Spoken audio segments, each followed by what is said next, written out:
Mr. Deputy Speaker, thank you very much indeed. I believe it's customary in a maiden speech to pay tribute to your predecessor, which I'm very happy to do. Giles Watling, a very decent, nice, honourable man, former actor, wears his Garrick Club tie, nothing even vaguely conservative about him, but a jolly nice chap, and it was a clean fought campaign.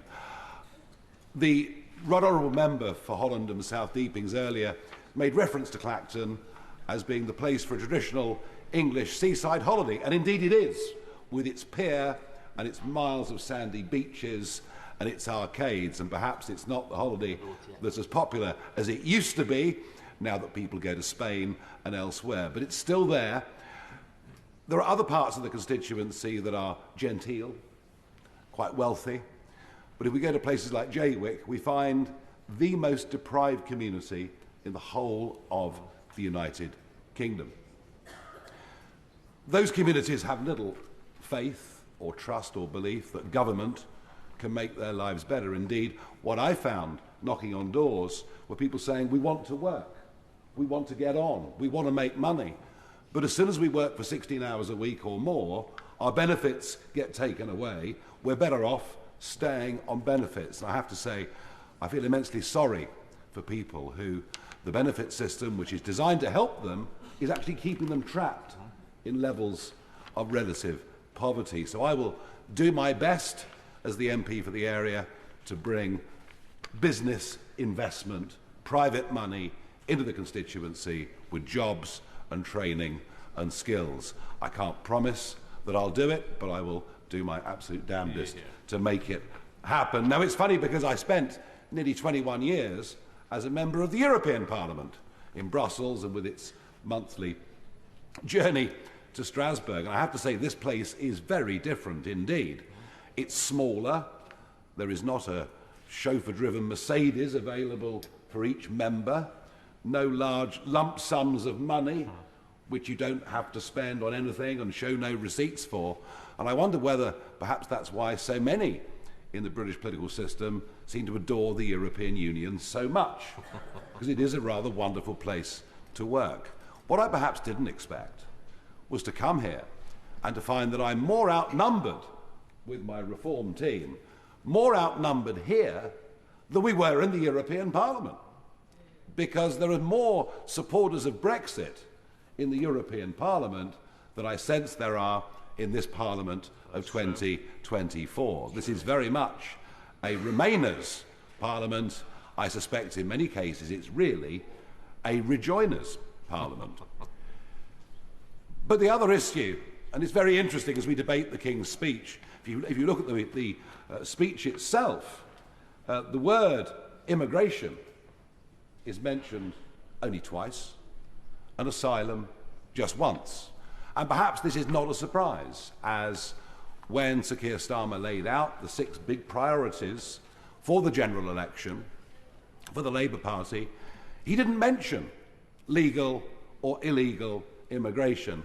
And that's the other area in which I think the 5 of us sitting over here are going to find ourselves massively outnumbered in this House, is because we actually do want to talk about these issues. You see, I believe that the population explosion is having the biggest impact on the quality of life of ordinary folk than any other issue.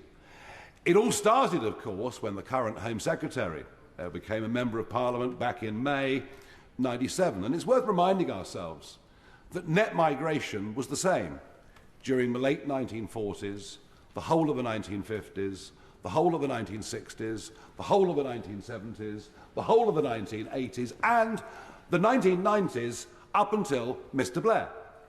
Net migration had run at 30 to 50,000 a year for over half a century. Then Mr. Blair gets in and decides we're going to open the doors in a way that had never been done before, to the delight and joy of big companies and especially giant multinationals who have always wanted as much cheap labour as they can get, and to hell with the consequences for working class families and people. But perhaps it was even more of a surprise to see that that massive acceleration in our population through immigration would then, by a Conservative Party, who, despite promises in 4 consecutive manifestos, actually accelerate what had happened under the years of Mr. Blair. And so we see a population increase of 10 million people since that time that Labour won its last landslide. Even the net figure is a migrant a minute. Even during the course of this debate, many hundreds more people will come to our country. And nobody is making the argument that there aren't some exceptionally wonderful people among them. There are, of course. But the sheer level of population means we have to build a new house every 2 minutes, even if the Labour government is able to fulfil the 1.5 million houses that it wants to build during the lifetime of this Parliament. It will make no dent at all on the current shortage of housing. Rents have risen by 25% since 2021. Why? Population increase and pressure. And the list goes on through access to health services, to congestion, to pressure on infrastructure. The population crisis is the biggest impact affecting people's lives, damaging their quality of life, and virtually nobody in this place even wants to talk about it. But perhaps it's on illegal immigration that I do really want to make a point. 4 years ago, I went out into the English Channel repeatedly, filming dinghies coming across the channel, dinghies with an average of 16 people per boat. I was described as being a sad, lonely, desperate figure, always seeking attention. And I've no doubt there are some that think that's still the case today. Spot on. Thank you. But I did it because it was obvious to me what was going to happen. It was obvious that there would be a huge influx of people illegally coming to Britain across the English Channel, and it would happen because we'd stopped deporting people who came to Britain illegally. And perhaps the Labour Party might want to reflect themselves on the last period of Labour government, where we had Home Secretaries like David Blunkett, far, far to the right of people like the Shadow Home Secretary today. You came to Britain illegally during the last Labour government. Your feet didn't touch the sides. You were gone. You were out. Indeed, in the last year of the Labour government, from 2009 to 10, 50,000 people who came here illegally were deported. Now, none of that happens anymore.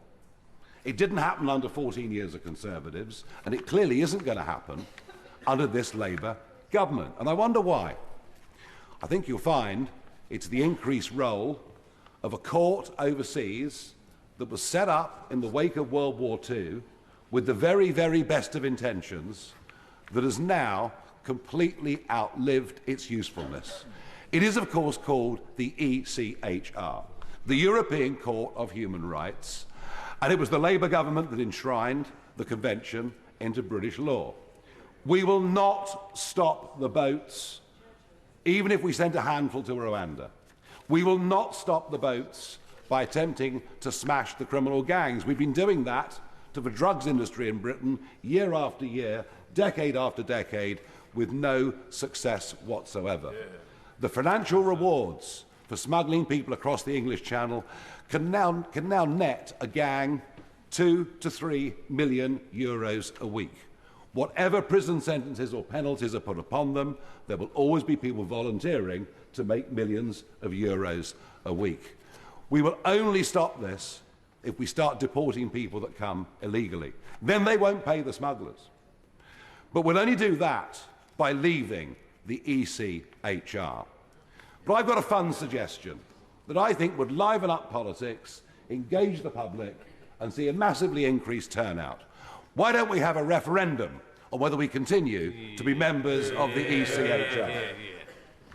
I called Lola McAvoy to make her maiden speech. Thank you, Mr Deputy Speaker, and it is customary to pay tribute to the Speaker before me for his first contribution to this House, but let's face it, that is quite a polished contribution.